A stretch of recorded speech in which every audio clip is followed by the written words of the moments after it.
عامين نفس القصف والقتل والتدمير، عامين والعدوان يقصف منازلنا، عامين والعالم ناسي ما بيصير، عامين والأعراض تغزي مواطننا.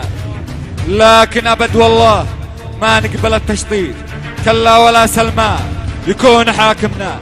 الحرب باتقوى ورقابهم عالطير، خبر جيوش الحقد تلقى بنادقنا. جوازنا جاهز ناقص لا التأشير، يا جيشنا الشر اختم وسفرنا. رجالنا بالنصر ما تقبل التأخير، بنقتحم جده زحفا على رجلنا، زحفا على رجلنا. سلاحنا جاهز ونصرنا بيشير، بلغ جيوش الخزي تجهز تقاتلنا. بنقتحم قصره ونفجره تفجير، ندعس على راسه ومن بيجهلنا. يا اعلامنا الحربي عليك بالتصوير، صوروا جيش العار أسرى بأيدينا، بث المشاهد بث انشر مع التقرير. لابد ما العالم ينظر ملاحمنا، خلى الذي ماشي بالغش والتزوير يعلم بأن الحرب تمشي لصالحنا.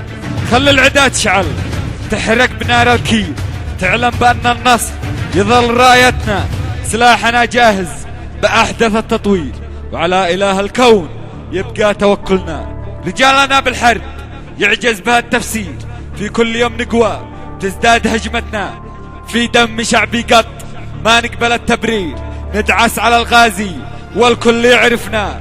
من قدر أوطاني نقدره تقدير، من عاند أوطاني الحرب تجمعنا. يا بن سعود اسمع قولي مع التذكير، صمودنا باقي ساكن بداخلنا. مهما تزيد الحرب يا شلة التكفير، اعلم بأن الضعف ما هو طبايعنا. كلامنا واضح ونحذرك تحذير، كل ما يزيد القصف تزداد قوتنا. بركاننا جاهز وشوكة الانبياء متجهزة تنسف من جاي قاتلنا. البحر يبقى بحر، البحر يبقى بحر ما هو شبيه البير. احنا البحور احنا والعز شواطئنا، امواجنا كالموت ما تعرف التقصير، تقبض علوق الروح بأمر خالقنا، بأمر خالقنا. واسكى صلاة الله أكفل بها التعبير على نبي الله. يا من بيسمعنا صلوا عليه والآل تلقوا بها التيسير، صلوا عليه دايم تمحوا خطايانا. من كلمات الشاعر عايد الخير.